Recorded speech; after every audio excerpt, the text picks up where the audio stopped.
Alright, today we're gonna take a look at replacing out a fan motor for a 2007 Dodge Ram 1500 condenser. This is it. There's the part right there that we're gonna replace. And I'll update it in the comments section, but right now I'm thinking about it. I think we're gonna need a flathead screwdriver, some pliers, at least a 10mm socket, a 13mm socket, and a 5/16 socket, I think. But like I said, as we go through it, we'll go ahead and update that in the comments. So here we are taking a look at the engine compartment, and right in front we've got the condenser radiator. We've got the fan shroud. Right back here is the motor. Now, when you've got your truck turned on and you usually feel hot air being blown out of the AC when the AC button's pushed, it could be many things, but the thing that I found today is that this fan that's in that condenser is not running.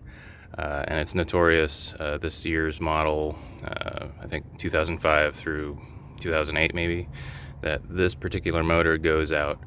And when it does that, it no longer cools off the radiator, and at high speeds when you're driving, your AC might work minimally. At low speeds, it starts blowing hot air.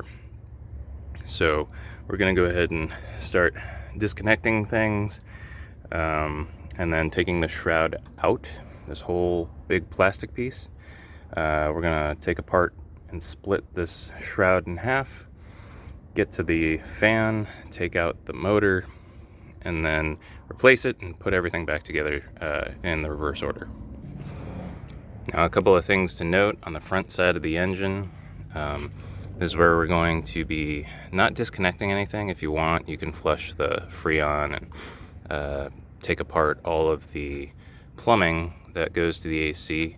But Dodge did a really nice thing with at least this year's models, where there's plenty of slack in the system for removing the shroud without having to decouple any of the AC system. So you'll note here, there's a plastic retaining clip. Here, there's a plastic retaining clip. On this pipe, this is, I think, the low side pressure hose for the Freon. In the back, we've got this return hose right here, and that's kind of hooked into the front side. And then really the rest of the connectors are electrical wiring. So the power line that runs the motor is right here. So we're going to disconnect that from the bottom. You can kind of see the free space down below. And that wire goes ahead and wraps around the shroud down there. And again, that's why we have the pliers and the needle nose pliers and the flathead screwdriver just to take those connectors off. It's going to make it a little bit easier for us to just remove this shroud, and then we'll get to the innards. At this point in time, I want to say that you can disconnect your battery. As a matter of fact, you should. I'm not going to, because I don't think we're going to short anything. But if you do, go ahead and take off the terminals right there, and then work on the truck a little freer than you normally would. There isn't much metal except in that motor that we can tap against any of these terminals, and once the power is disconnected, it's minimal risk. So up to you. I'm not going to do it, and we'll continue. This is a look from the underside of the engine. We're now looking up towards the motor. There is the power clip right there. I'm going to use a flathead screwdriver to back that out. And then if you notice, the power cable continues along and attaches right here to the fan cowling, and we'll go ahead and remove that too. And that plus, can you see it? Around the side, I don't know if I can get the camera up there. There we go. Right up there. That is another power line that's attached to the cowling. We'll disconnect that as well.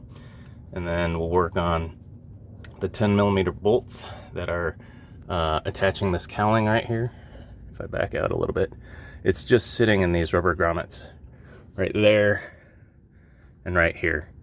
And so the 10mm bolts are on the top side that attach to the frame. We'll loosen those up, and then this whole fan shroud should move upwards, and we'll wiggle that out at the top.